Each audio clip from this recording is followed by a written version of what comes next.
Welcome to tonight's edition of the Robust Opposition. I'm your host, Lauren Steiner, and I'm really pleased to have with me tonight Representative Ro Khanna, who is the new congressman from CD17 up in Silicon Valley. How you doing tonight, Congressman? I'm doing great. Thanks for having me on the show. Oh, it's my pleasure. Margarita LeCabe has talked so much about you, and She's a good friend. Since we became Facebook friends, I've learned a little bit about you myself, and I'm really happy to have promoted this show by calling you the Bernie Sanders of Congress. Well, so, that's a compliment that needs to be earned. I'm just starting out. Bernie's been at it 30 years, but I appreciate the kind sentiment. Exactly, and I was going to say that by the end of this interview, maybe you'll have you'll have expressed enough of your views to show my audience why I think that you may be. I got to earn that. I got to earn that over the years, but I appreciate it, and certainly think that we need a progressive vision, and I certainly was an enthusiastic supporter of Senator Sanders in the primary. Yes, we know that, and we thank you very much for that. There were very few, I mean, you weren't an elected official at the time, but as you know, there were very few elected officials who were supporting him, and probably one of the reasons why he lost. I was a delegate for him in Philadelphia, and most people don't know this, but he actually did not have enough delegates coming in to win the nomination outright or she did not win the nomination outright on the first ballot, so it took the super delegates. Why don't you start by telling our audience a little bit about your background, you know, where you went to school, what you've done for your various jobs, what you did in the Obama administration, and why you decided to run for Congress. I'm the son of immigrants. I was born in Philadelphia, Pennsylvania, and my parents immigrated in the 1960s. My inspiration in politics was actually my grandfather. He passed away when I was young, about 9 years old, but he was in the freedom fighter in India. Spent 4 years in jail with Gandhi in the 1940s. And that gave me a sense and appreciation for human rights and a passion for politics, helping make the world more just. And that's really what gave me an interest in public service. I went to public school, and after college and law school, ended up out in Silicon Valley because I had a professor, Larry Lessig, who actually is still writing about getting money out of politics. But back then, he was really focused on cyber law and how we could have technology intersecting with law and what impact that could make. And I had done some research for him, and he convinced me to come out to Silicon Valley, among other things. And so I settled down in the Valley.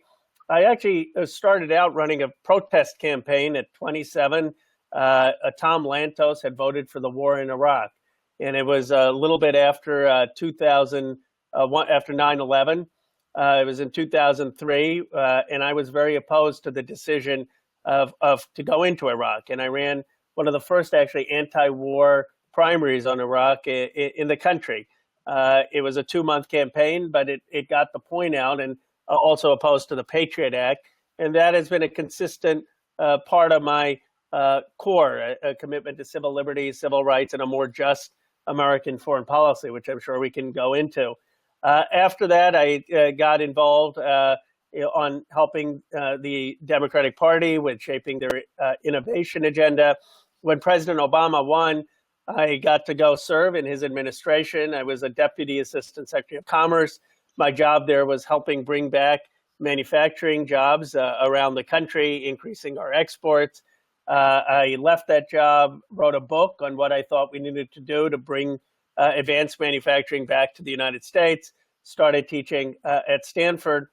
And I decided to run for a couple of reasons. One, I was just so upset with the establishment politics, this idea that a few group of people control our politics. My view was our politics was not bold enough, wasn't imaginative enough. It was upsetting that our incumbent reelection rate was 97%. And I thought we needed new voices. And so I ran with a commitment not to take PAC money or lobbyist money. I'm one of 6 members of Congress who doesn't do that.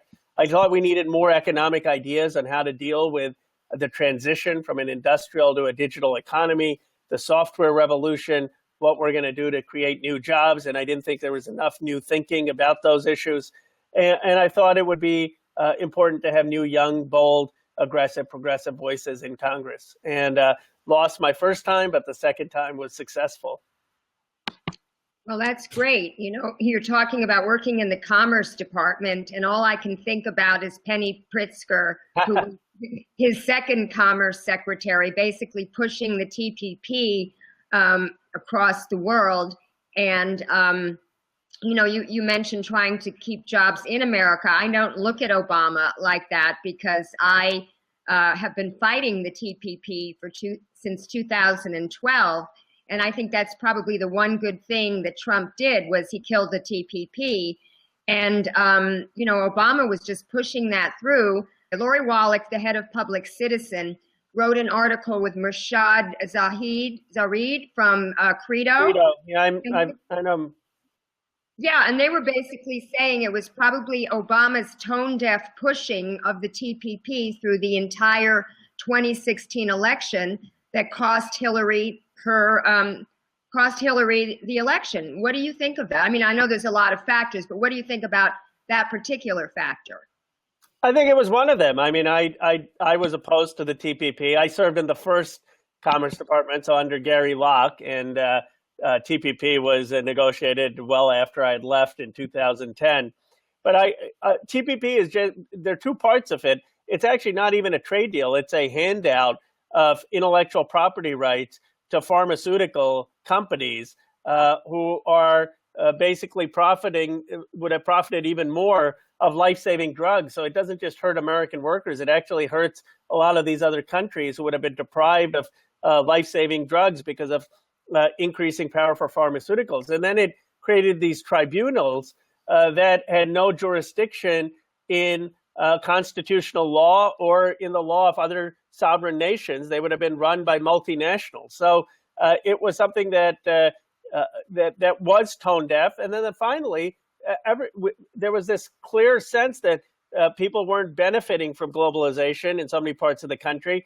And what we ought to have done is focused on the needs of people who were feeling left behind and having a plan for creating jobs in Wisconsin and Michigan and Ohio and other parts of the country that didn't feel the benefits some of us in the coast have felt. And I think that really should have been the priority. So I agree that the drumbeat on the TPP was one of the reasons we lost. That, and also I think Hillary Clinton's support of NAFTA and Bill Clinton's support of NAFTA, I think it really put us on the wrong side of some of these trade issues. Yeah, I actually did a protest in May of 2015 called Tell Hillary to oppose TPP Fast Track. And it was in Beverly Hills when she was doing a fundraiser, one of her many high dollar fundraisers at the home of Haim Saban. And I spoke about how the day before that fundraiser, Obama was in Beaverton, Oregon with Phil Knight talking about the TPP. And it was so ironic because Phil Knight wrote his 1960-something Stanford Business School thesis on how corporations can save money by outsourcing. And at that time, in 1960, whatever year it was, 98% of footwear were made in the United States. And by the time Obama was making this speech in 2015, only 2% were. And New Balance actually said they still had 5 remaining factories in this country, that they would have to close their factories if the TPP passed. And my own family business was a third-generation children's clothing manufacturing business that had to end after, well, NAFTA forced my father to close his factories in the South and move to maquiladoras in Mexico. But after China joined the WTO, my sister, who was by then running the business, had to keep going to China. And as a single mom, it was really difficult for her. And so she closed what was a third-generation family business. And at its heyday, you know, we employed thousands of workers. So I know that story from the other end. And I wanted to talk with you about this because being in the technology area of our country there, talking about robotization, automation, computerization, all the things that are costing people their jobs, it was a little bit hopeful of Trump and Bernie to talk about these trade agreements as if we only didn't have these trade agreements, these manufacturing jobs would remain here. You yourself have spoken a lot about automation. What is your thought about how to employ people in 21st century America? Well, it's a great question. I think that's the question of our time is what is the 21st century basket of jobs going to look like? There's no question, as you pointed out, that trade did take jobs. And it's not because we begrudge the rest of the world from development. It's because a lot of these other places don't have collective bargaining rights. It's a race to the bottom. And so we know when China entered the WTO, after that, we lost about 1 million jobs. That's just economic fact. We know that there was a depressed wages in Mexico after NAFTA because they didn't have the environmental standards. They don't have collective bargaining rights. So no one is saying that we ought to be protectionist or xenophobic, but we ought not to have trade being a race to the bottom. And that's actually Bernie Sanders talked about that during the NAFTA debate. And, you know, I had written a book actually after leaving the Obama administration, profiling manufacturers like the one you described. If your parents are the third generation, I profiled 15 manufacturers that were actually still making things in the United States, still competing because they were innovative.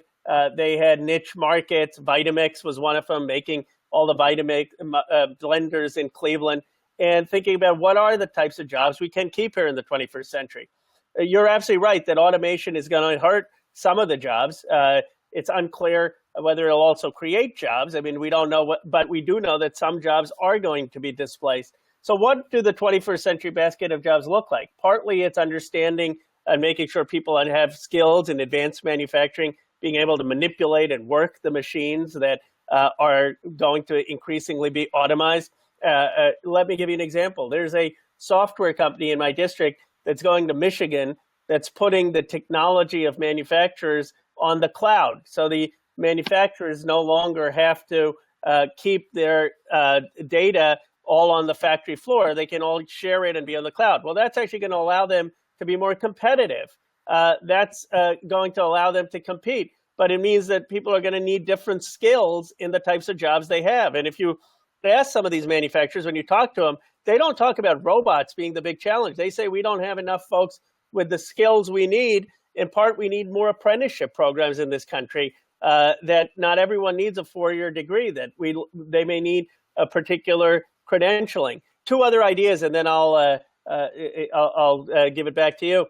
One idea is making sure that we're looking at elder care and child care and looking at types of jobs that may not be just machine oriented, but service jobs. We know we're going to have an aging population in this country. We know we're going to need a lot of elder care workers. We know we're going to need more child care workers. How do we make sure they're paid a decent wage so that those jobs are jobs people want?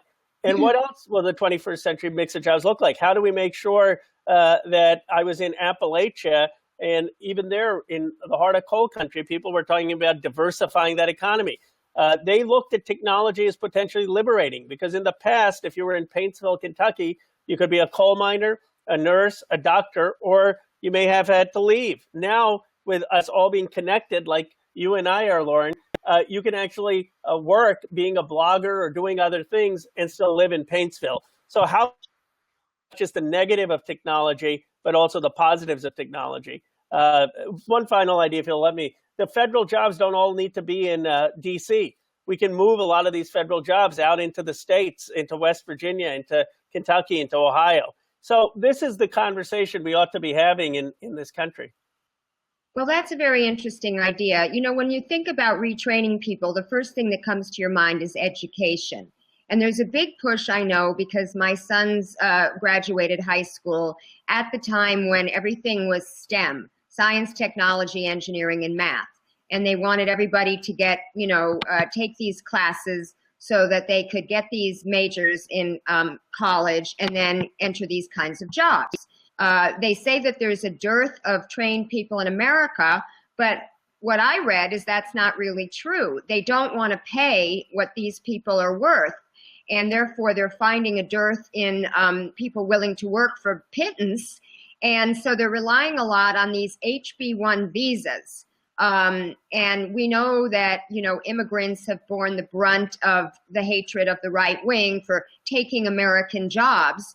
And it's usually at the lower end of things. But I do believe that when Alabama tried to say no immigrants can work here, then their chicken producers like Tyson Chicken couldn't find anyone to do the hard, dirty work of processing their chickens. So, but there are plenty of engineers who are well trained to do these jobs, but they don't want to take the low salaries that are being offered.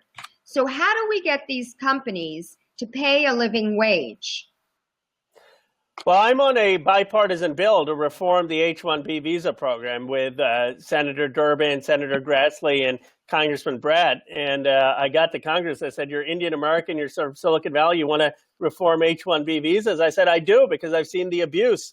And the bill is very simple. There's no company that should be getting more than 50% H-1B visas. And right now, there are a number of these companies that have more than 50% H-1B visas, and they're just engaged in wage arbitrage. They're paying a lower wage because people's H-1B status is dependent on their employment. And actually, they're taking away from startups and other companies that may need H-1B visa folks because they're just hoarding all of the workers, paying them below market wage. The bill would say you can't be a company that has more than 50% H-1B visa. The second thing it would say is that you need to pay people a greater, a livable wage. What I have said is I'm much more in favor of people getting a green card than a visa, because when you're on an H-1B visa, you can't protest against your employer, or you're going to be deported, or you lose your status. At least if you have a green card, you have more equity and you can't be underpaid. The third thing the bill would do is prioritize people who go to school here, so that if you've gone to 4 years of school in America, if we've subsidized your education, then we want you staying and not going back and creating jobs in China or India or Brazil. Right now, they aren't prioritized, and we're getting this influx of workers from overseas, often in lower skilled positions where we don't need them, to depress wages. So the point is, I think most Americans have a common sense view on this. They get that immigrants help build this country, and it's just true. Immigrants contribute $1.6 trillion to the GDP. Even undocumented immigrants contribute about $400 billion to $500 billion to the GDP.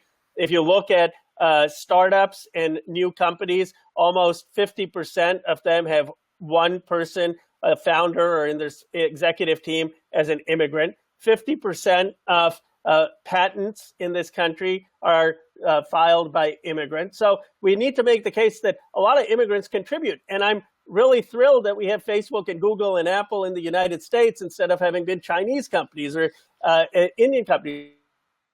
Here. But what we don't want is corporations benefiting through wage arbitrage of bringing in people to replace American workers or pay them below market wages. And that's the abuse that actually leads to greater xenophobia. Well, I think that one of the reasons that the companies can pay as little as they pay is because of monopolization. And I've said this on my show before. This is something that Bernie Sanders really never mentioned, which is how most industries now, there's only 4 or 5 companies in the industry.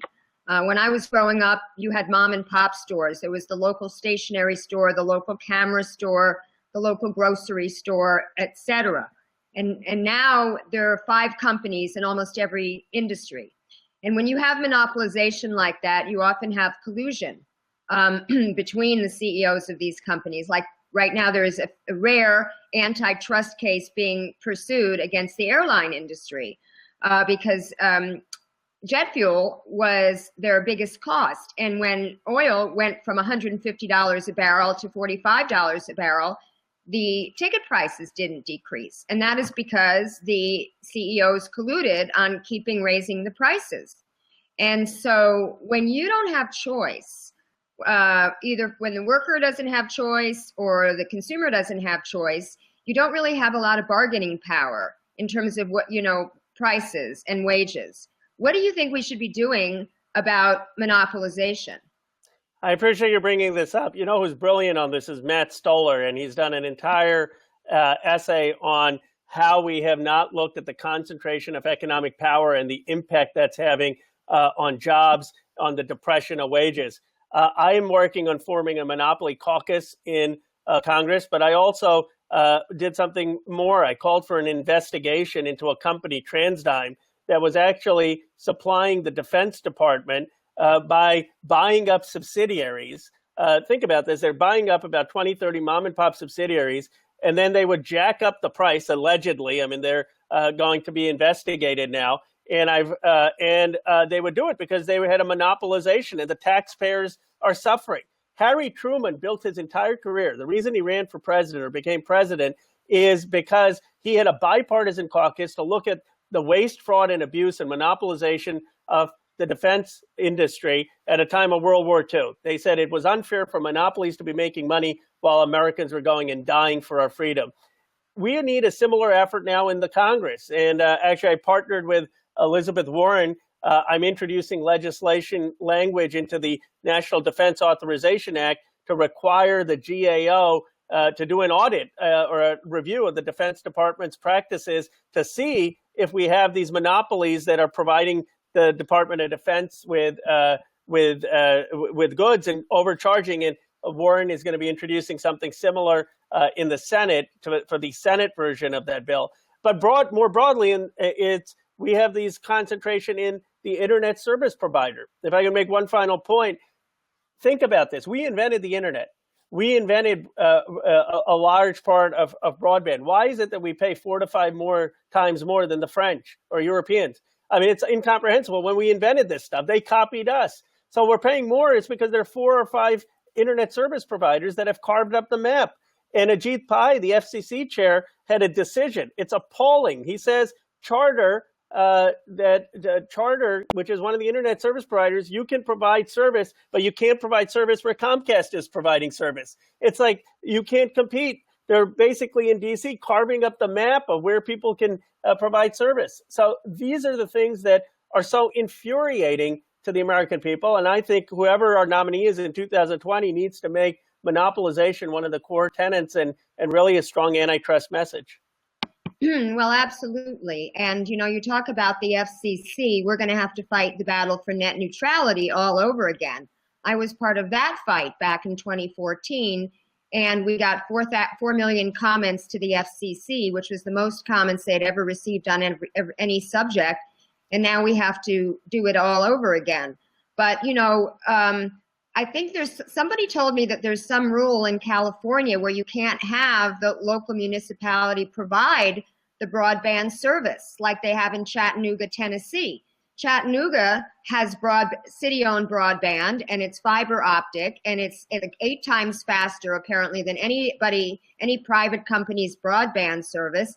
And as a result, corporations are moving to Chattanooga because it helps them, do business better. So I wanted to move on to not so much these kind of higher paid salaries that we were talking about with the HB1 visas, but the minimum wage salaries. Like you were talking about the jobs for the future being in elder care, as our population ages. And these are jobs that famously pay very low.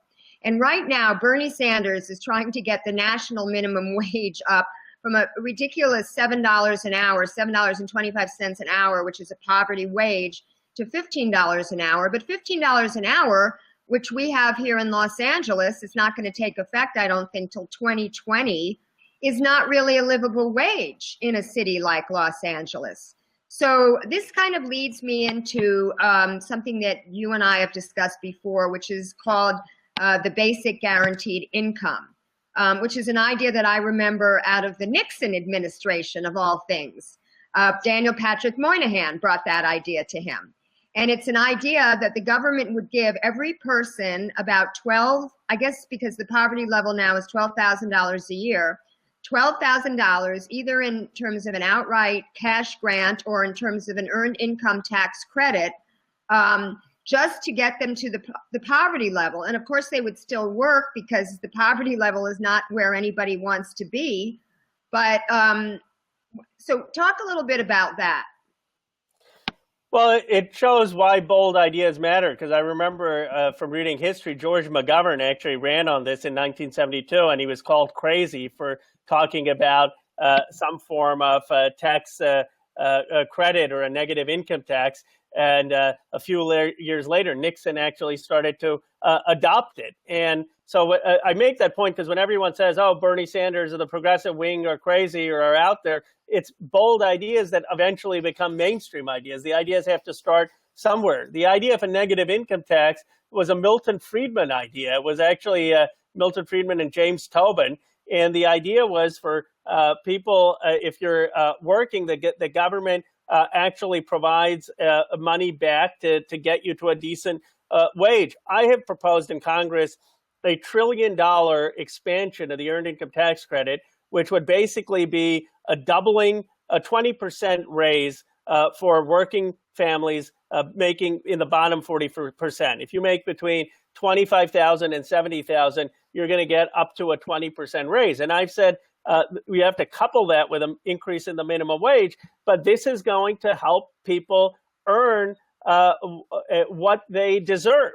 There are people who are working just as hard who have been falling behind because of a whole host of factors, because of the decline of unions, because of globalization, because of automation.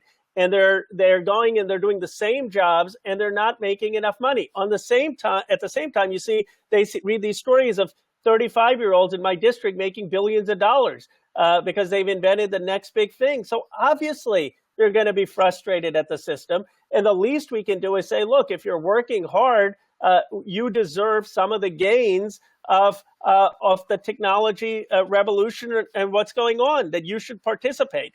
And the way we do that is not just increasing the minimum wage, but having this massive expansion of the earned income tax credit. To put in perspective how sort of bold the idea is, Obama and Ryan had a $60 billion increase in the credit. That would have gotten people about $400 or $500 more, but that's not nearly enough in a place where people wages have stagnated since 1979. We really need to be talking about $1 trillion. And even that, people say, what about the deficit? But $1 trillion over 10 years means $100 billion in a year, and that's 0.5% of our GDP. America can afford a 0.5% investment in our GDP to deal with the massive income inequality. Well, we certainly don't have any trouble finding the money when it comes to these endless wars and it comes to bailing out the banks. So I think the money is there, and I think the deficit is a phony issue perpetrated by Republicans and billionaires like Pete Peterson, who have been trying to kill Social Security and Medicare for years. But I want to, before we get off this subject of a guaranteed income, because I find it very interesting, I listened to a little bit of your conversation with David Axelrod, and he seemed to think that people would be resentful, of anybody just getting money without having to work. And you said, I agree, people should be working hard. And you just referenced that phrase again, working hard. But you know what? Why shouldn't we be entitled to the basics? I mean, we don't begrudge people the right to clean air and clean water. I mean, we're not giving it to them. But we certainly wouldn't object to saying, yes, as a human being living on this planet, you should have food, you should have water. And why shouldn't you have some, basic income so that you're not living out on the streets? And there are arguments which are also that work isn't properly counted, right? There are people who are caring after their own kids and that's not monetized. And so there are a lot of arguments for that. I think what is realistic is we could have a universal child allowance, the type that Justin Trudeau, for example, has proposed in Canada, where every time when a baby is born, there's an allowance of a certain amount for that child, and that can last up till 18. And then we have a massive expansion of the earned income tax credit linked to work. I think that's that is something that people would believe in. It would still say that, look, you have a responsibility and an incentive to work, because we do want people, one thing the earned income tax credit does is actually it will get more people into the labor force, because people will have an incentive if they know they're going to make a little bit more money to go into the labor force. It will actually get employers more likely to recruit people, because of every dollar of the earned income tax credit, the worker gets about 80%, but the employer saves about 20%. It's debatable, but they get some of that incentive. So they're going to go actually try to hire. So it's actually going to create jobs, and people like to be useful. They want to create value. So I definitely think for able-bodied adults, we want to encourage them to work, but they should get what they deserve. Right now, a lot of people in this country don't feel like they want a handout. They feel that they're working hard and they're not making a fair wage because all the money is going to the investor class. And then for kids, I think most people get that if you're born, you should have a fair shot in life. I mean, I had people. I come from a middle class background, but my parents would have done anything to get me an education, and we went to public school. But I was very, very lucky to have parents who could afford to give me the basics and could afford to really encourage me to go to college. Why not? Why shouldn't we have that for every child? So I would actually have a universal child allowance of the type Justin Trudeau has talked about.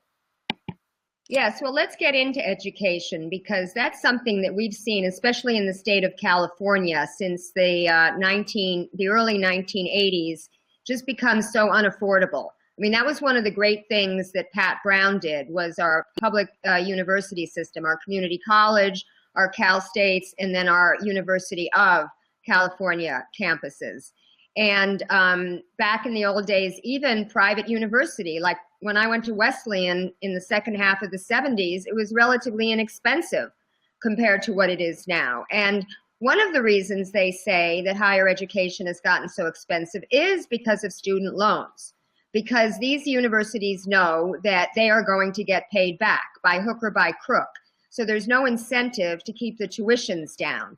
And what they're doing with these increased tuitions is not necessarily putting it into more classes or smaller class sizes or even paying their teachers more money. I mean, they have adjunct faculty right now that are literally making $12,000 a year and sleeping in their cars. I mean, there's homeless students and there's homeless faculty, and these are people with PhDs. And yet these university presidents are making millions. These football coaches are making millions, and they're putting all the money into the facilities so that they can attract these out-of-state students. And also the fact that the government makes $46 billion a year from student debt. They should have zero. There should be, forget about lowering the rate. Bernie Sanders says it should be lowered. Elizabeth Warren says it should be lowered. I don't think there should be any interest at all. I think they should, give people the money to go to college, like at least what Bernie says about public universities and public colleges being free. What's your opinion on this? Well, I agree. I'm on Bernie Sanders' bill that public college should be free for people for making under $125,000. He introduced that bill. I think you're absolutely right about where a lot of the money is going. It's going into often fancier dorms, fancier athletic facilities. It's become this race to get your U.S. News World ranking up. And you don't need all of the fancy stuff to have a good education. I mean, you can, in fact, I think I often tell people that the best education, we need our young folks reading more, less diversion on everything. And I wish they were sitting there reading John Locke or reading the classics or reading more diverse, great literature. So I'm not convinced that the universities actually are providing a better education just by having fancier facilities. I think that's something that we definitely have to address, especially because they're getting federal subsidies. So I think you can link some of the federal subsidies to the tuition. But in the interim, I think making public college free for people under $125,000. And then I like Robert Reich's plan, actually, for private universities. And Reich says, look, you go to college for free, and then you pay it back as a percentage of your income afterwards. So if you go to Stanford, and for the private universities, public college is free. But if a private university,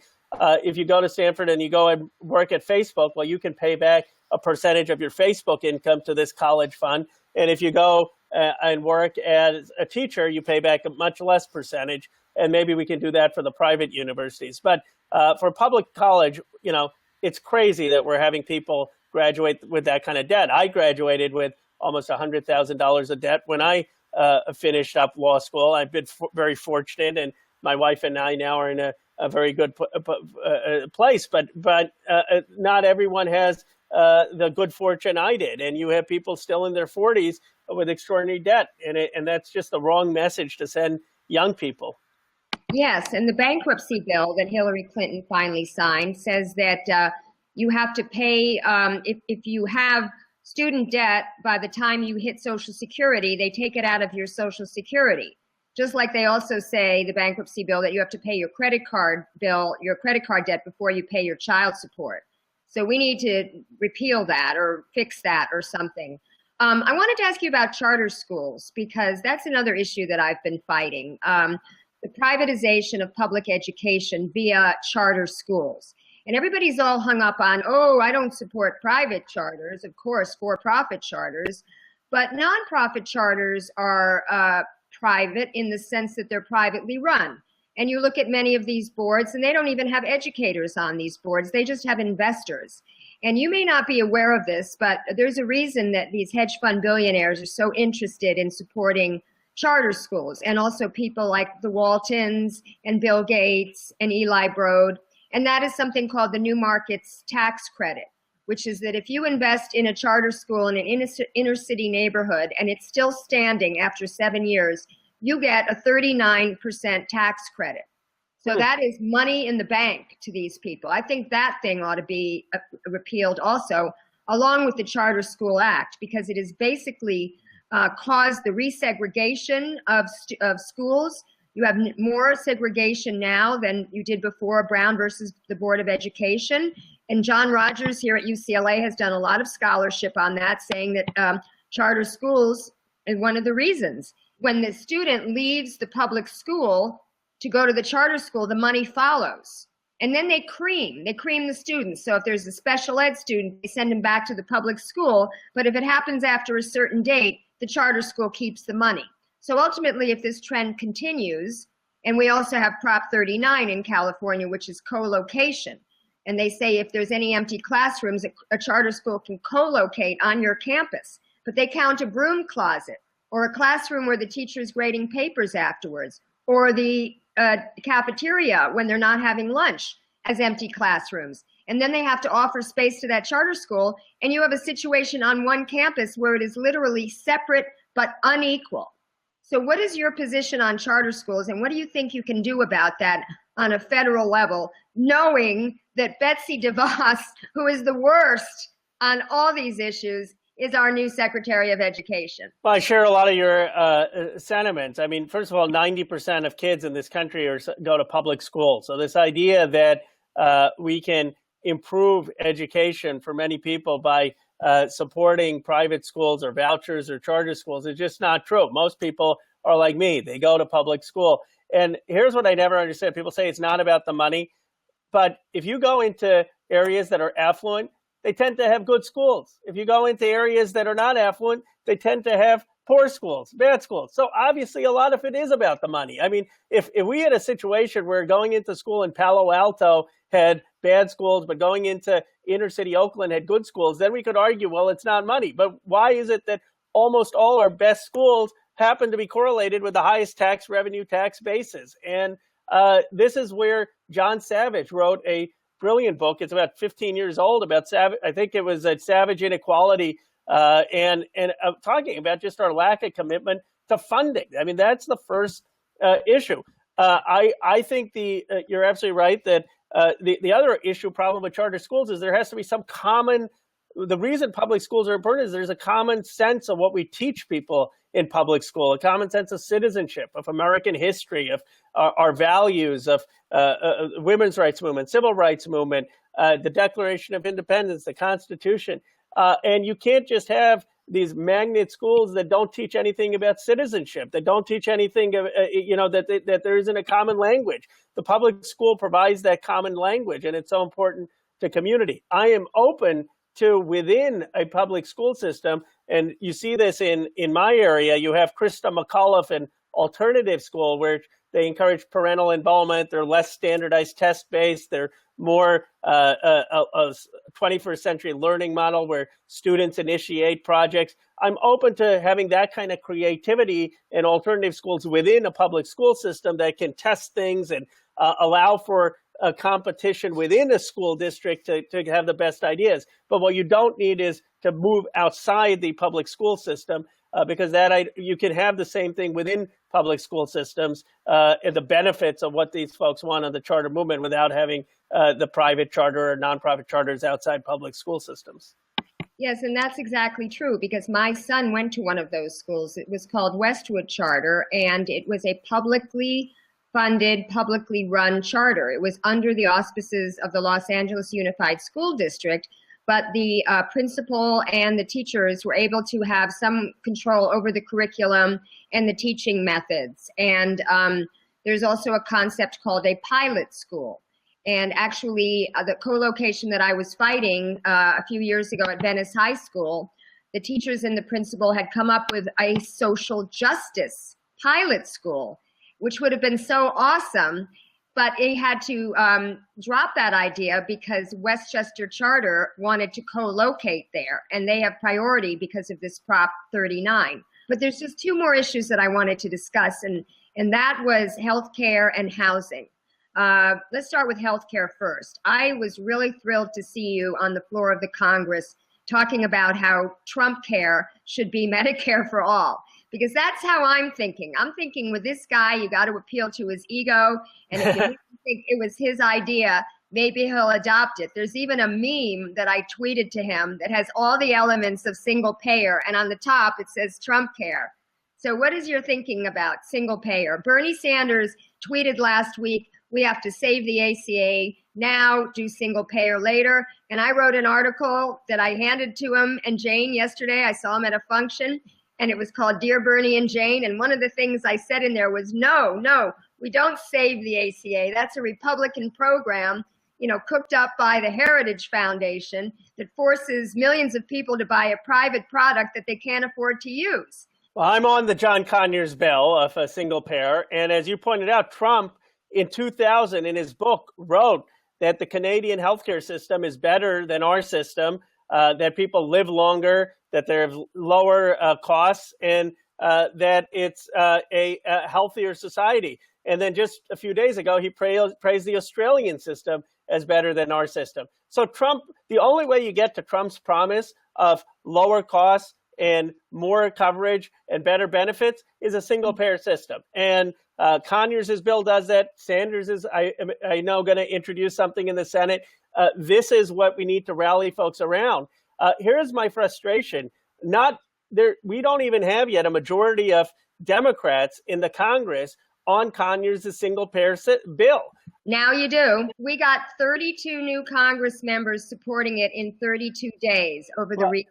I worked on 4 of them myself. Well, I appreciate that. I was on there right in the beginning, but I think it's welcome. We should get, by the end of the year, I think we should have all of the Democrats on that bill to say this is going to be our vision of healthcare. And this is going to deal with because what's the Republican talking point? That the premiums are going up with the Affordable Care Act. Well, the way you deal with that is you have a single payer system so that you aren't burdening people with the higher costs that private insurance are providing. So, look, I thought the repeal of the Affordable Care Act was awful. I don't think that the Republican plan is going to make us much less humane as a society to get rid of pre-existing conditions, and we shouldn't be blinded by how bad the current bill is. But we have to have an alternative that we are saying we're for. We can't say, okay, the ACA is perfect when we know that premiums have gone up for a lot of middle-class Americans. We have to say we get that there are problems too. We're going to save it in contrast to taking away insurance, but this is not what we believe is ideal. A single-payer system is really what is ideal. Yes, and then, of course, Nancy Pelosi takes it off the table, and she's not signed on to the bill. I protested her, too. 6 of us were there at the rally to end child poverty, and she was talking about how we have to be activists on this bill, Autumn Burke's bill in the state assembly to end child poverty. And ironically, one of the biggest expenses that families face is the cost of health care.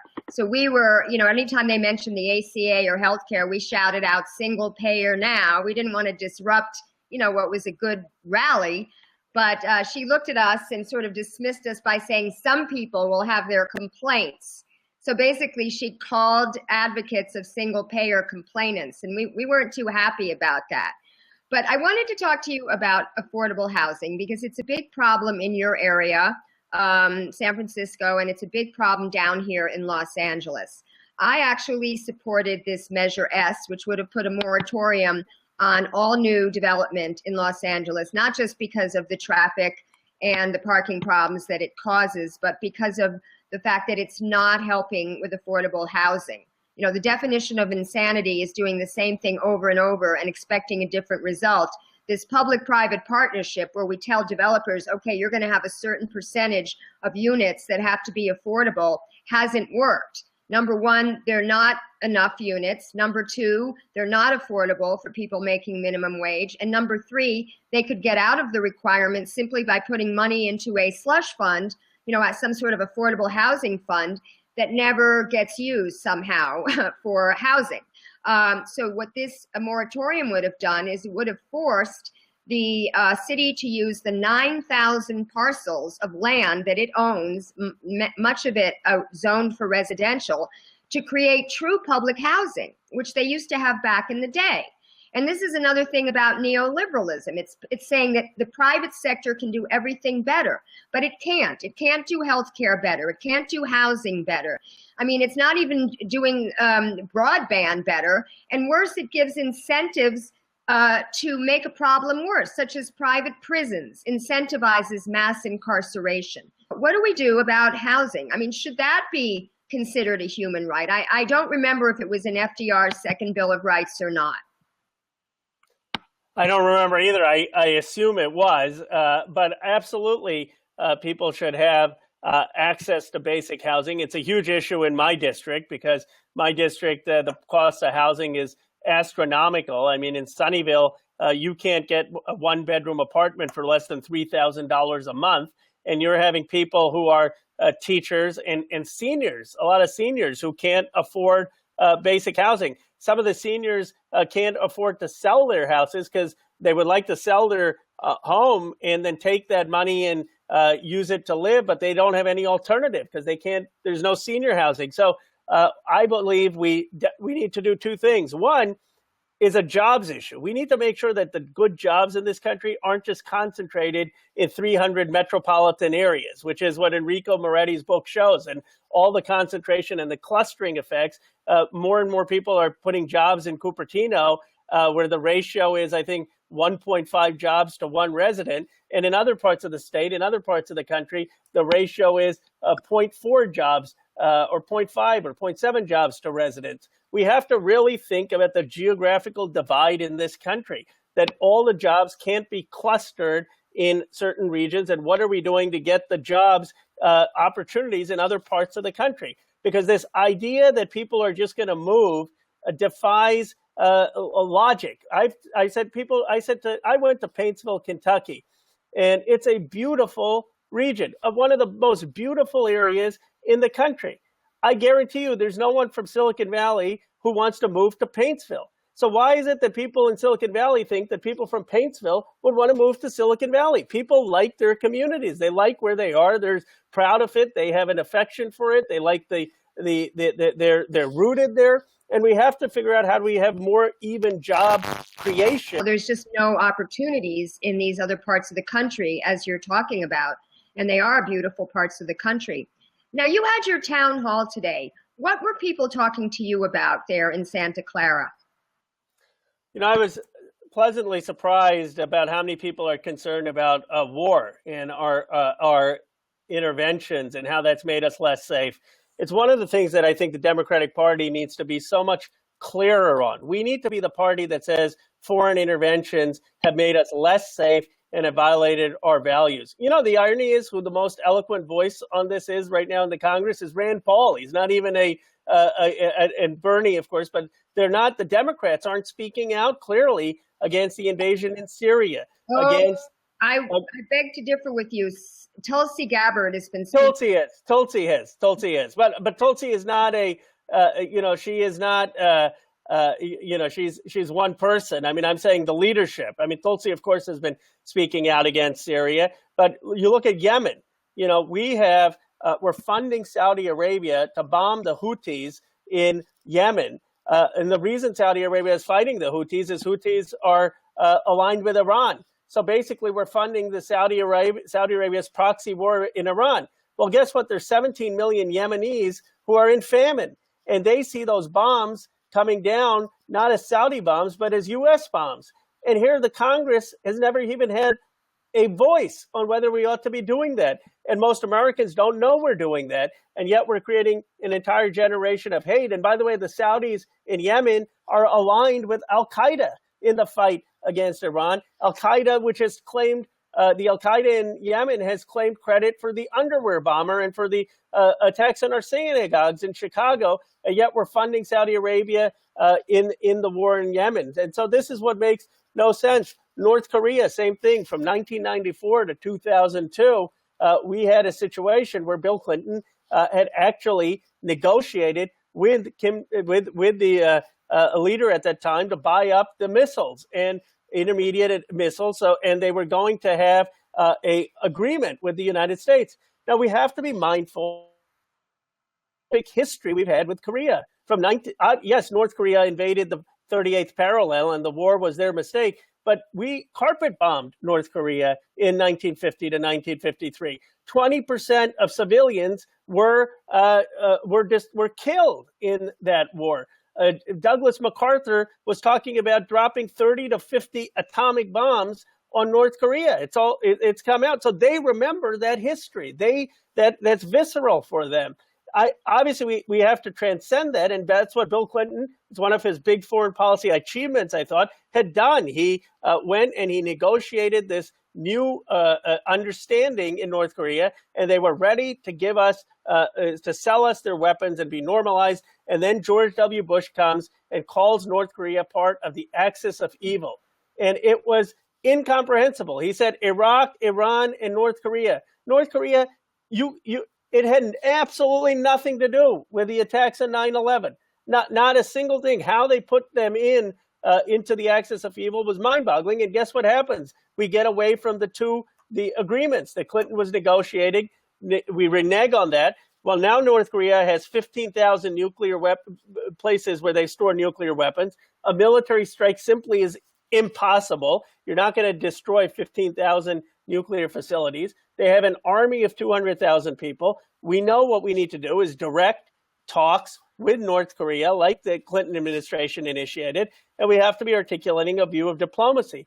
But my point is that the Democratic Party should be very clear against the invasion in Iraq, against the invasion in Libya, against the invasion in Syria, against what we're doing in Yemen, pointing out that the terrorists after 9/11 were at the Pakistan-Afghan border, and now they're spreading all over the world, that 15 years of war has made us less safe. And we ought to be quoting John Quincy Adams. John Quincy Adams said, we ought not to be going out to destroy monsters, not because we don't want to have our ideals, but because we often can't tell who the good actors and bad actors are, and we will be seen not as a force of liberty, but as a dictatorial force. If we take that policy, rather we ought to give voice to our ideals, but have self-restraint in our entanglements. We can have a patriotic American tradition grounded view for a more realistic and cautious foreign policy that isn't going to get us into deeper and deeper trouble. And we have failed to do that as a Democratic Party. It's been and so people say, well, what's the difference? Well, what's the difference between the two parties in that respect? I would say nothing. I mean, being a delegate in Philadelphia and chanting "No more wars," and hearing after the fact that Hillary's people texted her delegates to chant over us, as they said, okay, when they chant Black Lives Matter, chant with them, but when they chant "No more wars," you chant USA. And that was just mind-boggling to me. It was like, when did the Democratic Party become one that wants to cover up an anti-war message? It's like when the Oregon delegation started chanting "No more war," they turned the lights out on that delegation. And that is just so symbolic for turning the lights out on the peace movement in this country. Dennis Kucinich used to talk about having a Department of Peace, and that almost sounds so antiquated now, so quaint and charming in this world of perpetual war where both parties seem to benefit from it. I mean, the military industrial intelligence complex is so powerful. You know, this was called the deep state by Mike Lofgren on Bill Moyer's show that I saw in 2014. Right now, the Democrats and the left wing are trying to make the term deep state sound like an alt-right concept, and it's not. It's actually a left concept that I can put the link in the comments where I heard this guy, and he worked in Congress, talk about the deep state, how powerful it is. And even Ron Suskind in his book Confidence Men, when he talked about the first 2 years of Obama's presidency, talked about how Obama tried to ratchet down these wars, and he was just, you know, overpowered by this deep state. So it's very difficult. And I really despair at what's happening, and especially right now with Syria. You know, you obviously have a good understanding of history. I was a history major in college. I look at everything through a historical lens. And I don't even think that they can remember back to the beginning of the Iraq War and how the intelligence misled us. Because now they're trotting out this same flawed intelligence, and the Democrats are so hopeful to accept it because it means that if they can prove that that Russia interfered with our election and Trump colluded with Russia to interfere with our election, then they could impeach him. When what they're doing is they are fomenting a new Cold War that can turn into a hot war. And my contention is that Trump bombed Syria to prove that he was not in cahoots with Russia. So this is a very dangerous game that they're playing. And I called out my own congressman, Ted Lieu, I saw that. Yeah. And I was sort of booed by the mostly liberal Democratic audience in there for making these remarks. But I soldiered on, no pun intended, and I finished my comment, and I ended it by saying this is not how Democrats are going to regain the White House. The Congress. Democrats need to present a positive program. The things that we were talking about on the show: affordable housing, affordable education, affordable health care, you know, a living wage, good jobs. What is your thoughts on the Democrats and what they need to be doing in the next 2 years while they're in the minority? Well, I agree that they need to present a positive vision and a compelling vision. You know, you had said you were studied history. One of my favorite quotes is by the Czech novelist Milan Kundera, who said that man's struggle against power is memory's struggle against being forgotten. And our challenge is that we often aren't understanding of the historical context in some of these areas. And the Democratic Party needs to be that voice that says, let's look at the history of interventions and how that's made America less strategically safe.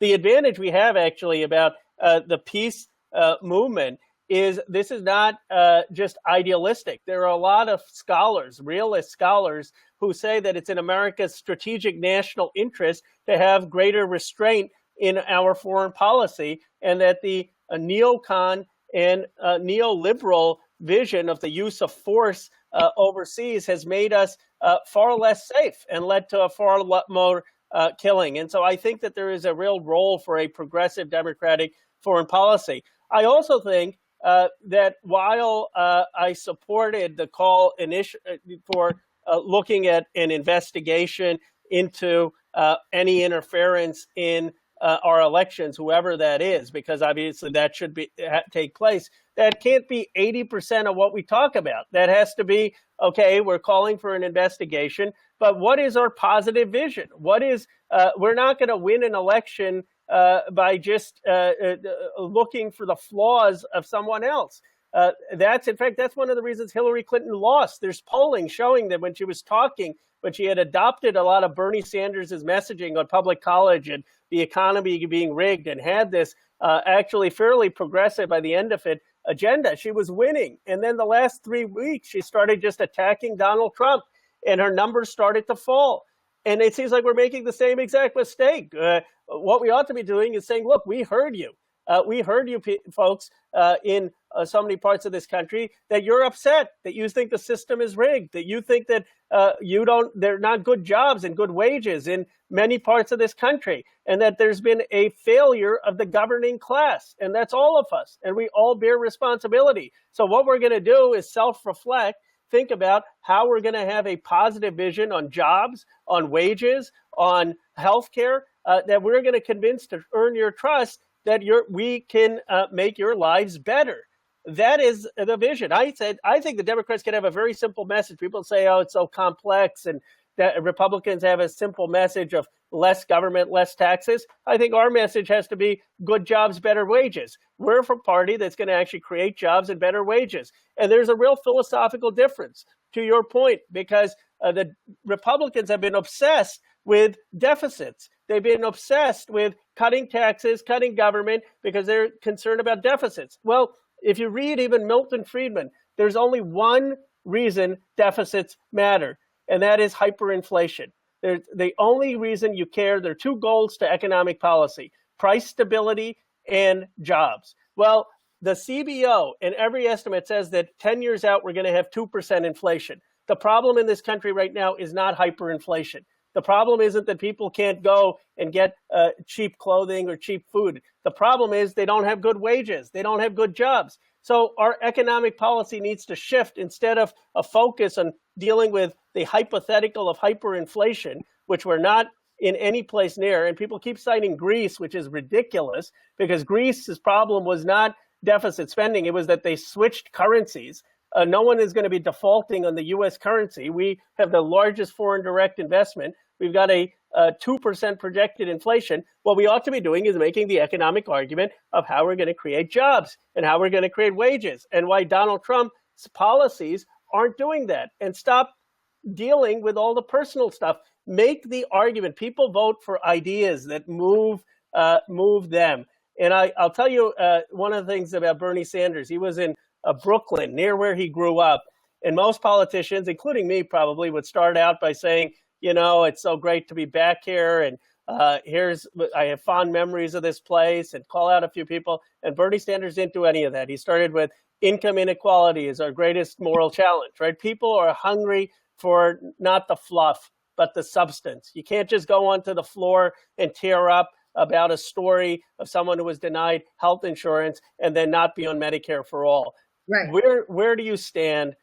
How are you going to help people's lives? How are we going to be a Democratic Party that has a vision? That, I think, is our challenge. Well, there you go. And on that note, we have gone over our hour, and I think that we have stuck to substance, and we have stuck to a vision. And one of the commenters said, we need to keep you in Congress, of course, but you would be perfect to challenge Dianne Feinstein. I love my job. I'm just starting out. I've got a long way to go, and I want to earn my way and fight for things and get things done. And I'm very, very happy where I am. And I think the world is such that I don't think your title matters as much as your ideas and your willingness to stand up for those ideas. And that's what I'm really focused on. So I want to thank everybody for watching the show tonight. I want to thank Congressman Ro Khanna for being on the show. You're a fantastic guest, and we look forward to following your progress in the Congress. Well, thank you. I really enjoyed it, and it's one of the most substantive conversations. So I really enjoy. You obviously know the issues very well, and it's great to be on a show where you get to talk about the issues. Have a great week, everybody, and we'll see you on Tuesday.